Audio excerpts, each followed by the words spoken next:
Hey everyone, today I'm going to be changing out the tire on my ET Max. This is all the tools I should need with the tire arms slash spoon slash levers in order to take the tire off of the rim. I found it pretty impossible to do that without these. This is the suspension tool in order to loosen the suspension, which you can technically do with one of these Allen wrenches. That's just way harder. You need the double Allen wrenches for undoing a particular bolt on the suspension. I have a set of metric Allen wrenches here for all just the different various bolts around the ET Max. I would highly recommend using electric power tools for that and such. I just don't have them. I just grabbed the cheapest pack at Walmart and it does work. You'll need a suspension pump just for when you're reassembling the shock. You're going to need to let out all of the air out of the air chamber in the shock. Once you do that, you'll want to refill it after that. Threadlocker for putting back in those screws, just for peace of mind that they won't loosen ever. And then I have an electric tire pump right here, but you can kind of just use any sort of tire pump. This is just what I have. And if you're using this as a video to completely remove the motor, which you basically can do, you'll want a screwdriver here as well, because there's some little these little flaps that hold the motor wire in place that you'll need to unscrew with this. Yeah, just starting off, make sure you just start with the side without the motor wire. So if you take a look inside, you'll see a red wire wrapped in like black electrical tape or whatever, going down from the top main board down to the motor. Just look at which side the wire goes along and start with doing this process on the opposite side of that. So in this case, it's going to be the left side facing forward of the ET Max. So I'm just going to get started taking things apart. Kind of just a rundown on all the things we do need to take apart. We have to take off the pedal. These bolts down here, don't use this as the order of operations because you probably should do other things first.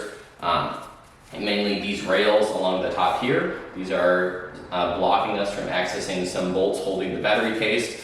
This top part is also blocking some bolts. Then there's main battery case bolts that we have to take out. There's a couple bolts on the side here that hold this plastic piece and the battery case to this metal bracket here. We'll need to undo this bolt on the suspension in order to release the pressure on the sliders there. And we'll also need to take off the kickstand. And I don't remember any other particular ones other than we got to do the motor bolts, but there shouldn't be too many more than that. And the pads, I didn't want to take off my pads the first time I did this, just because I thought it wouldn't be necessary, but it is helpful to remove the pads as one of the first things. It'll definitely make your life a lot easier with access to all of these.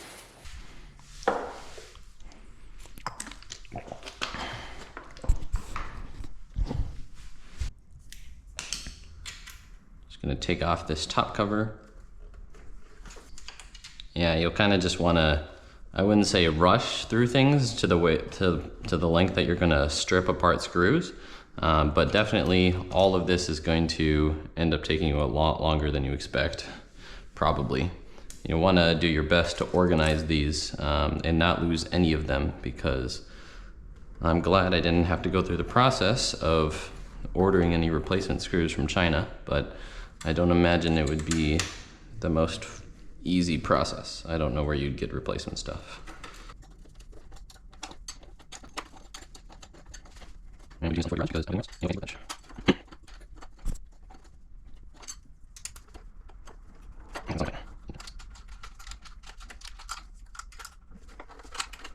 probably be especially careful with these smaller hex screws.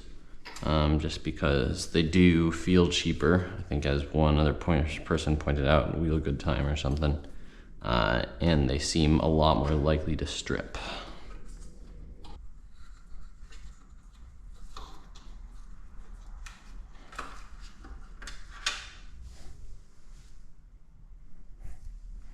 As mentioned, I need the big Allen wrench, not the big Allen wrench.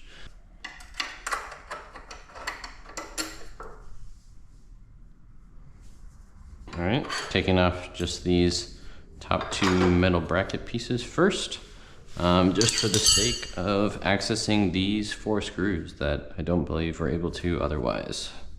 I'm gonna leave these to a little bit later because they do seem some of the more structural screws that much less structural screws are these kickstand ones, but it will be more convenient to remove the pedal first, just because then I can properly swing my Allen wrench around there. It doesn't matter that much though.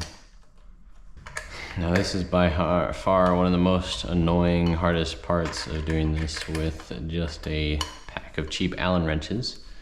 It is because the pedal is in your way. Now there is a way to take off the pedal and just do that. And honestly, I don't know, I feel like that might take just more time and I'd have to put it back on. But yeah, if this bothers you too much, I would recommend just trying to take off the pedal and seeing if that helps, because it's very annoying when you just can't avoid hitting the pedal the whole time that you're unscrewing that one.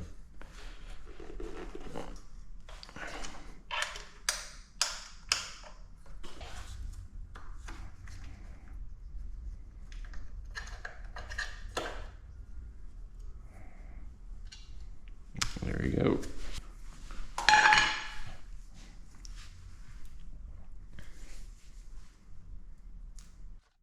Using all these, just in the fastening side, so it'll be a lot easier. But you're also most happy to screen. I'm going to remove these 3 bolts. I'm going to be removing all these and these 3 just to get it done. Actually, we'll see what I do here. Alright, now I'm just going to get these upper battery casing bolts. By the way, just a note, if you think your headlight flops around too much, it's just held on by a bolt on both sides of the handlebar bracket. So if you just tighten that, you can either lock in what position you want, or just make it less likely to flop around when you're riding.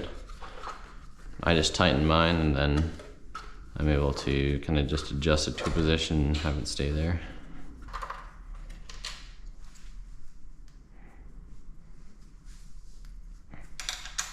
Alright, and these big bolts is what you'll want to use. One of these bigger, large Allen wrench as it comes for. You don't need one this long. I'm just using this one because I have it and it gives me a lot of torque to use. I really Loctited these in here. Okay, now just to release the suspension, to make it the easiest, I'm going to be deflating the little air chamber here, which is used for dampening. And then after that, I'm going to be just, it's a little dirty back here for me, but I'm just gonna loosen the shock all the way down to the end, the loosest setting, which I believe is when I have it on the side here. I believe it's this upwards direction. I will let you know soon enough if I'm wrong though. Yeah, it seems I was right. You just kind of put this in here and pull it in the upwards direction in order to loosen. I think it's best to get to a point where it's like no longer feels any pressure because the shock is like completely loose.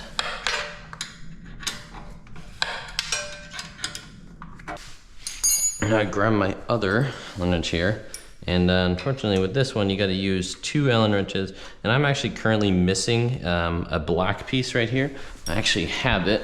Kind of just simply forgot to reinstall it the last time I took this apart, so I'm just gonna make sure to put that back.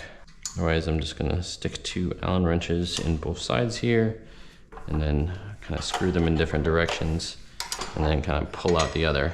And it's very easy for me to pull out because I released the air pressure in here and brought the shock down all the way to its lowest. If you don't do that, it's gonna be a lot harder to get this out. It's gonna wanna stick in there. And then once you do get it out, if it's too compressed, it's gonna like spring somewhere. So I tried putting this back in with the air still in here. And I couldn't because this has some amount of spring force on this shock here. If I knew more about shocks, I definitely would be able to give you a more solid answer, but this puts some sort of spring force on it that makes it too hard or difficult to put this back together. So interjecting here, one thing to be attentive of that I found when slash remembered when re-putting this back together is that on this panel, when you're pulling upwards, hopefully that focuses, it actually pulls out this connector here that is for your lights, your LED lights right down here that you can't customize, but it pulls it out of this little port right here, the little red in it. So definitely a recommendation to kind of preemptively unplug that just in case you were to accidentally break off the connector. Make sure to unplug it initially and plug it back in when you are assembling this out together. Otherwise, you're going to be confused why your front LED light doesn't work. So now, the big thing is that we're going to be able to, as long as all of those are loose, we're going to be able to lift up this battery case right here. Yep. And then it's going to move some other stuff, but kind of just look here. This is what it's lifting against. If you pull it out, it's going to pull on these wires that go from the battery to the the motherboard. I wouldn't recommend moving it anywhere other than upwards like this, because otherwise you're yanking on those wires. You might pull them out. You might ruin the silicone that's trying to waterproof them. So just a note on that. And inside you can see we have the connection straight to the motor. Pretty dusty on mine. I've taken off a little bit of off-road, but unbolt the motor, slide a tube right underneath this little gap that's created, which I haven't done yet, so I'm both going to be seeing if that's possible. I think it should be.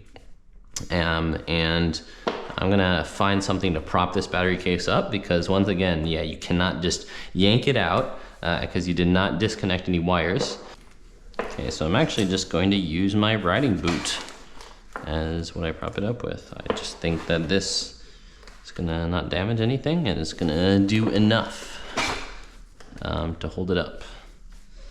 Yeah, just make sure I'm not stressing those wires too much. Don't pinch this wire for the brake light.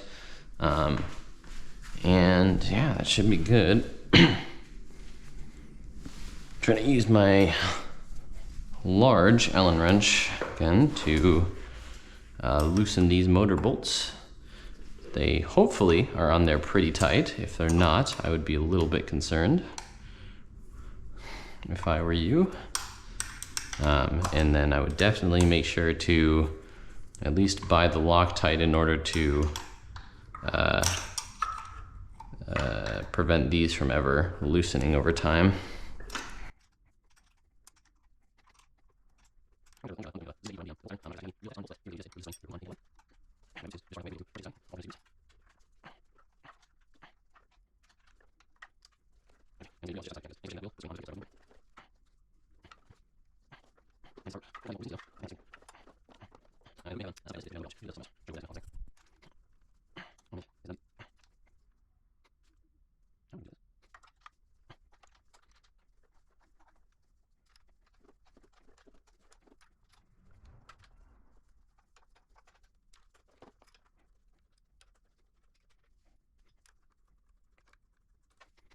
Last motor bolt coming up.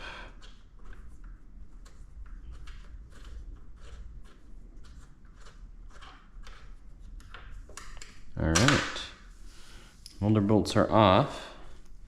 So now we should be able to kind of just poke out this little bracket piece at the bottom here. Get it to move out of the way here.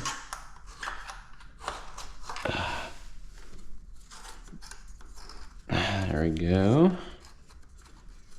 That's out.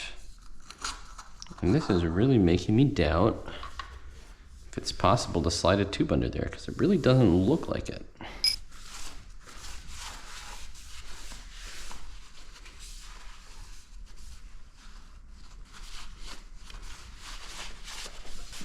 use my old popped tire here. See, will it fit? It seems like it will fit. Yeah, in general, a tire will fit under this gap. It's just not going to be easy. All right, I'm gonna request that nobody ask how I was able to get on a straight valve tube and why it looks, angled the way that it does, and how I was able to fill it up. I'm just gonna say that nobody should ask that. Now the next step is going to be deflating this so then we can get off the tire, okay? So I'm just gonna, there might be better ways of doing this. I'm just gonna stick a wrench in here. Oh my God, it smells horrible. Just gonna hold the valve open until all the air is gone, or enough air to take off the tube. It smells so bad. I hate the smell of shitty air. And what we're gonna do is I got a nice water bottle filled with water and soap solution. Apparently this is supposed to help with the process, making the tire slide on and off a lot easier. I don't know that it matters that much. I'm just gonna do it just because it's pretty easy, and why not? It may help the tire seat at the end. I'm just gonna use a paper towel to kind of try to adjust how much I'm actually putting in here. But I'm just gonna slide this around, add soapy water.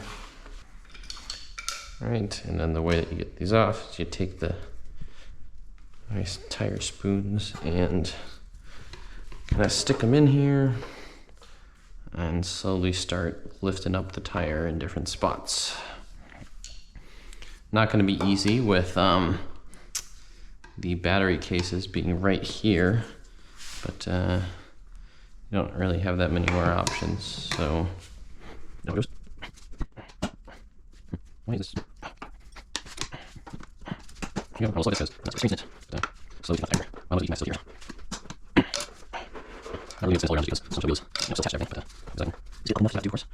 So now I kind of just need to reach my fingers in, grab the tube, pull it out.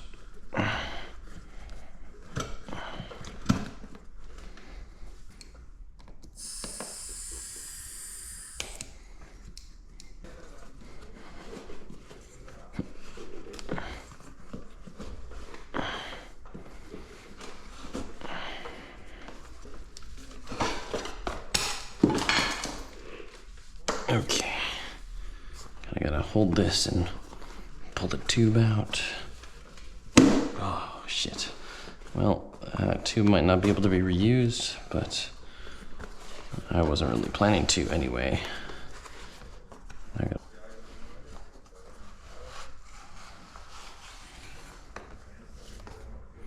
All right, old tube is out. Time to put in the new tube.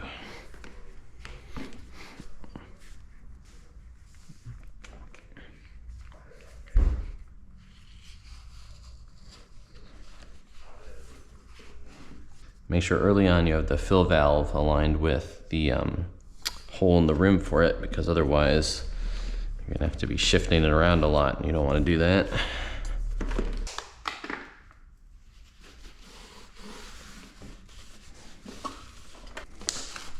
I'm just gonna use my paper towel and just wipe down everything. Not trying to create a watery mess by dumping it, but wiping should be good enough.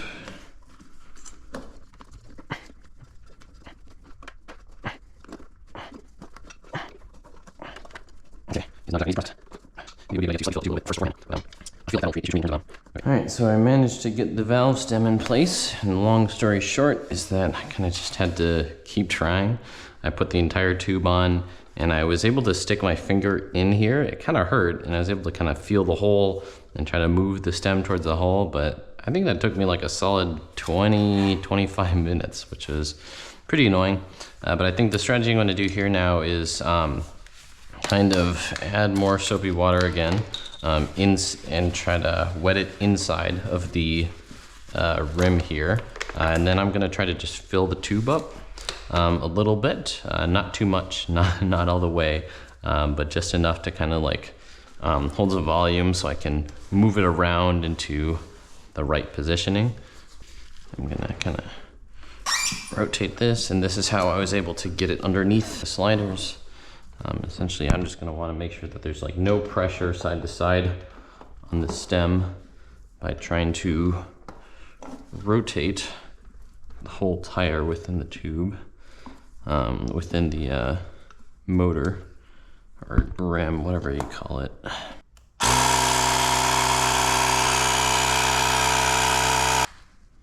Soap water as I can, hoping that we'll all be able to move into position. And I'm gonna put the tire back on the rim by just sticking my irons in, this time the opposite way. I want to avoid pinching the tube too much.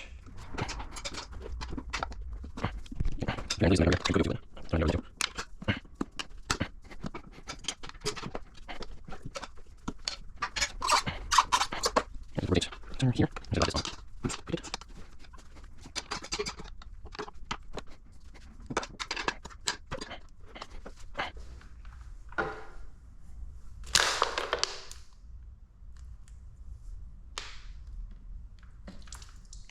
That's a lot. I'm just kind of going ham on the water now, just because it's hard. Also, this helps eat that tube. That's the right position. I screwed it.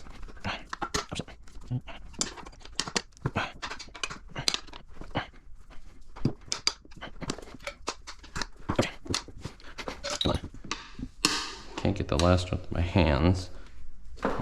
Can I? Oh yeah, I can. Okay. Oop. Add some more soap water in there. Boy, do I like soap water. Now, soap water is my favorite. Kind of notice the stem wants to point towards one way in particular, so I'll just move the tire the opposite way. Just want to get that stem straight. That seems great. Though in general, it's a bit concerningly pointed close to the motor. Pump this up. I like how this stem is, it doesn't want to push out like I want it to. And kind of just the hope is that filling up the tire more to a higher pressure, kind of push it in the right spot. But you know, let's go ahead and right now I'm going to go ahead and put everything back together. It was pretty difficult. It was pretty difficult to undo a lot of the screws after putting this blue thread lock on like absolutely every single one. So some of them, I think it definitely still makes sense to make them very, very difficult to take out, like the motor bolts. But some of the other ones, just like the brackets and maybe even the pedals, just because there's 6 screws holding that in, I don't think I'm going to be using the thread lock on all of those, just because it was very difficult for some of those. But otherwise, I'm just probably going to just time lapse through putting all of this back together. And I'm just going to be putting just a good dose of thread lock, usually at the end of the screw.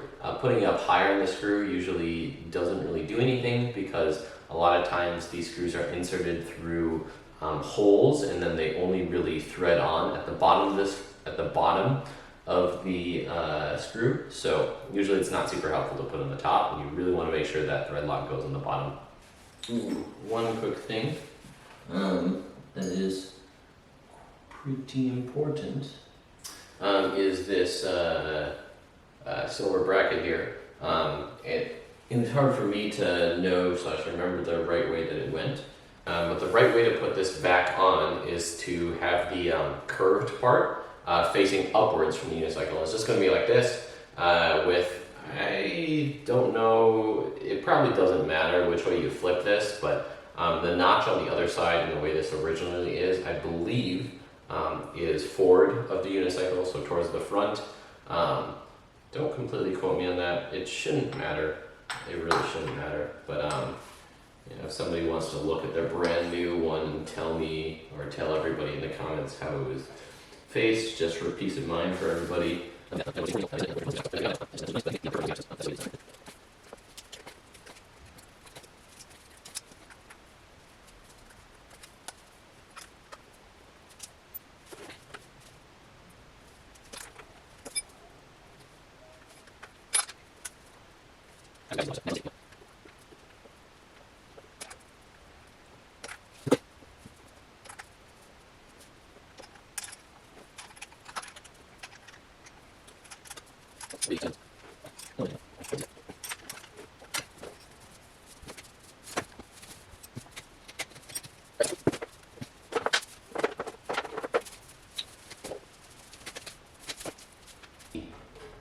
Anywhere.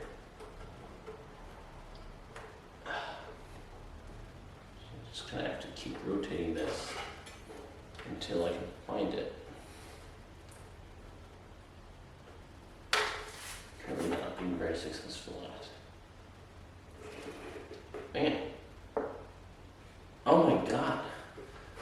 Fucking plug in. There we go. Oh my god. Okay. Back to putting everything back together.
it is.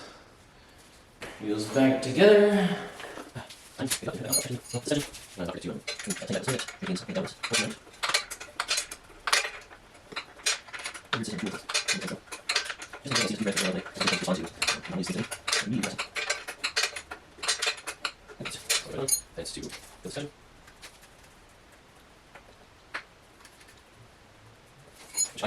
do this side. That's pretty heavy.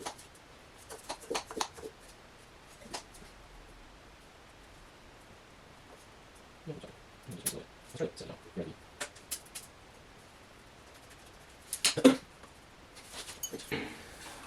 Back up.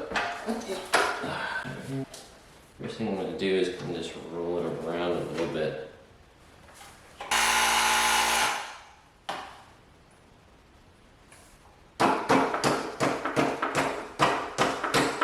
This looks pretty consistent.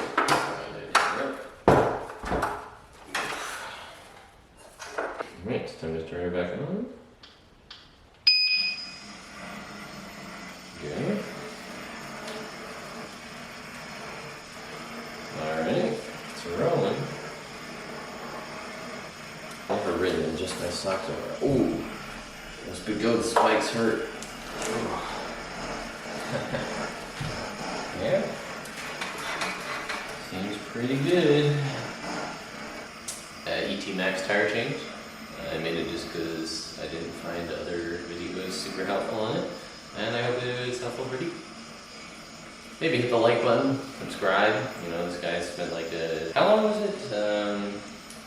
9 o'clock or so. It's like midnight.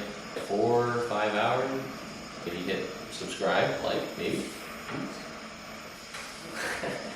Have fun riding your awesome one-wheeled devices. They're pretty damn sick. It's my main method of transportation. I'm actually a newer rider. Been riding for like 3.5 months. I put 2,000 miles in my V11Y until I upgraded to this ET Max, and I'm loving these things. Hope you are too. Peace.